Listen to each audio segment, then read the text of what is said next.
Локалната самоуправа на Кочани ги продолжува планираните активности за уредување и изградба на сообраќајната инфраструктура во населените места, во чии рамки е најавена и реконструкција на делови од две улици во населбата Оризари.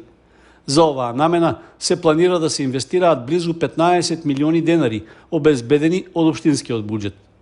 Веќе е објавен јавниот повик за избор на изведувач на градежните работи, со кои ќе се реконструираат делови од улиците Никола Карев и Кеј на Револуцијата во вкупна должина од над 560 метри. Станува збор за двете сообраќајници покрај коритото на реката Масалница во урбанизираниот дел на Оризари, со што ќе се комплетираат кејските улици. Во техничката спецификација се бара изведувачот да изврши нивелирање со коловозот на 10 постоечки шахти за канализација, да изврши ископ на дел од земјата и да нанесе тампонски слоеви со соодветна дебелина за коловоз и за тротоарска површина. Под коловозот треба да се постави и армирана бетонска цевка од 10 метри и пречник од 80 сантиметри, како и да се изработи канал за полиетиленска цевка долга 24 метри за одведување на атмосферските води. Дополнително треба да се вградат рабници и да се поплочат тротоари со павер елементи, а на крајот улиците да се комплетираат со асфалтен слој со дебелина од 7 сантиметри. Рокот за пријавување на заинтересираните изведувачи по објавениот јавен повик е до 24 јули. По изборот на најповолната понуда и подпишувањето на договорот, реконструкцијата на двете улици во Оризари треба да заврши во рок од 4 месеци. Општина Зрновци ќе реализира иницијатива за подобрување на прегледноста на сообраќајниот влез во Зрновци, со што ќе обезбеди поголема безбедност за граѓаните и учесниците во сообраќајот. Вниманието е насочено кон проширување на просторот околу постојната кривина во близина на крстосницата со улицата што води кон детската градинка. Ова место е позната црна сообраќајна точка и неопходно е соодветно решение за нејзино отстранување. Со оглед што во околината има земјиште во приватна собственост, општината остварила контакт со собствениците, а тие се согласиле да преотстапат еден дел, без да бараат надоместок. Обврска на локалната самоуправа ќе биде да изгради нови оградни ѕидови, наместо постојните што ќе бидат отстранети со градежните работи. Они како собственици на тие парцели, без никакви постапки да водеме преку јавно правобранителство или со да се на доброволна основа повлечат тоа земјиште да го остават. Значи, таа кривина, дека што и изгубија си млади животи, конечно да и ставаме крај, значи таа е ризична и за пешаците, знаеме дека тука е кривина и за имаме детска градинка, имаме спортско игралиште, имаме повеќе, значи градежни инспектори студијаме, правиме некои премер пресметки, значи од постоечкиот зид дека внатрешниот дел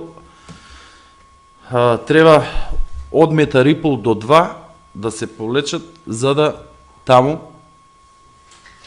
ем се отклоне кривината, ем започнеме со постапка за тендерирање на проектот изградба на тротоар од влезот на селото до... Со дел од собствениците на парцелите кои живеат во Зрновци веќе е разговарано, а со оние кои времено се во странство ќе се оствари контакт наскоро. Со тоа ќе може да се реализира и иницијативата на терен. Во рамки на подобрувањето на прегледноста на улиците и безбедноста во сообраќајот, општината во наредниот период ќе го реализира и проектот со кој ќе се изгради нов тротоар од влезот на Зрновци до излезот кон Мородвис, за што ќе се инвестираат 5,5 милиони денари. Неповикана, никаде не спомната во наведениот текст како институција одговорна за актуелната состојба, општина Кочани писмено реагираше на новинарско видување за состојбата со планинарскиот дом на Пониква, невешто избирајќи да оди по народната кој си ја има мувата. Лидер општината во регионот по активната транспарентност, освен неколку информации од постар датум, започнати или за реализирани активности, на својата веб страница нема никаква документација за проектот Планински велосипедски рај после 2021 година. Скоро 2 години нема ни волја проактивно да информира ни за тој проект, ни за други актуелни прашања што суштински ги засегаат граѓаните. На хартија транспарентна, а во стварноста затворена за комуникација. Сепак, во реакцијата на тема Планинарски дом, Општина Кочани посака на мала врата да проговори и за новата градинка. Зарем толку малку заслужуваат граѓаните да знаат за уште еден капитален објект што чека отворање. Како илустрација за нетранспарентноста, за 20 месеци Општина Кочани има реализирано само една пресконференција, и тоа од немајкаде, по минатогодишното летно невреме и поплавите. Наменските општински текстови што се испраќаат до медиумите ја потврдуваат еднонасочната комуникација на пробрани теми, отсуство на простор за посериозна дебата и неможност за дополнителни прашања од интерес за граѓаните. Канал 8 телевизија изразува незадоволство од ваквиот начин на комуницирање на Општина Кочани и повикува на отвореност, целосност и точност во информирањето. Јавно ги повикуваме раководните и стручните служби да ги запознаат граѓаните и за планинарскиот дом, и за новата градинка, и за градскиот пазар и проблемите во сообраќајот, за старечкиот дом, јужниот булеварски влез во градот, сместувањето на семејствата од старата касарна, бездомните животни, хигиената на јавните површини. Во четвртокот вечерта во мултикултурниот центар во Кочани се одржа промоција на 10-та љубилејна поетска збирка Метречки караван во издание на јавната општинска установа библиотека Гоце Делчев од Гевгелија. Настанот е во склоп на програмата што Општина Кочани ја организира по повод Петровден, празникот на градот. Станува збор за збирка поезија во која секоја година учествуваат гевгелиски автори со поети од друг град во Македонија. Во ова издание се застапени и кочански роднокрајни автори со нивни нови необјавени стихови. Промовирано едномошно интересно издание Метрички караван, кој што е во издание на јавната општинска установа библиотека Гоце Делчев од Гевгелија, кој што станува збор денеска за 10-то поред јубилејно издание, кој што е составен, односно во него се поместени поетски творби од роднокрајни гевгелиски автори и роднокрајни кочански автори. А за нас посебно задоволство причинува што токму 10-тото издание, јубилејно издание се содржани нашите кочански автори. Токму на 10-тото јубилејно издание на Метрички караван со по 11 на поети застапени од Гевгелија и од Кочани. И особено се разбира ми е драго што тоа се случува покрај на јубилејно издание, се случува и во рамки на главната манифестација на град Кочани, Петровден, во склоп на празнувањето на Петровден.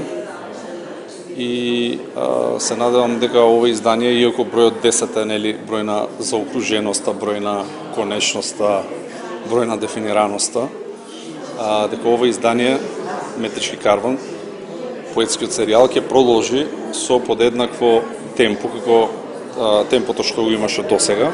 Промотор беше доцент доктор Ана Витанова Ренгачева, модератор магистер Доне Донев, а за делото говореа уредниците Стефан Марковски, Васил Тоциновски и Славчо Ковиловски.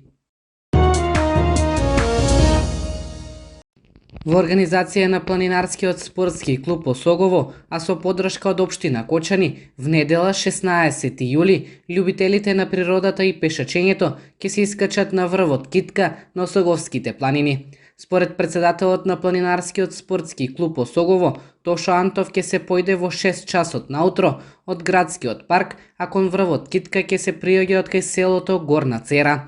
Кај манастирот Еленец ќе има кратко објаснување за рутата и правилата за движење во планина. Кон врвот Китка, кој се наоѓа на 1903 метри надморска височина, ќе се пешачи главно во шумски предел. Пред враќање од маршот ќе биде организирана забава на која ќе се доделат благодарници за најмладиот и за највозрасниот учесник на планинарскиот марш. Со овој настан завршуваат содржините од програмата Петровден 2023, организиран од Општина Кочани по повод празникот на градот Петровден.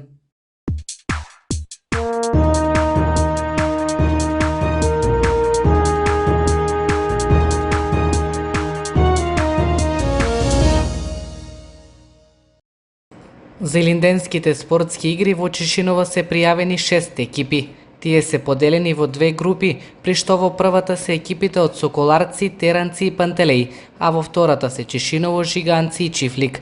Свеченото отворање на игрите и почетокот на надпреварите е закажано за внедела со почеток од 17 часот. Турнирот ќе го отворат екипите на Соколарци и Пантелеј. Надпреварите по групи ќе се играат секој трет ден, а финалето ќе се игра на празникот Илинден од 17 часот. Турнирот во мал фудбал во рамките на Илинденските спортски игри годинава ќе се одржи по 51 пат, а за најдобрите екипи обезбедени се парични награди. Признание ќе им бидат доделени за најдобар играч и стрелец на турнирот.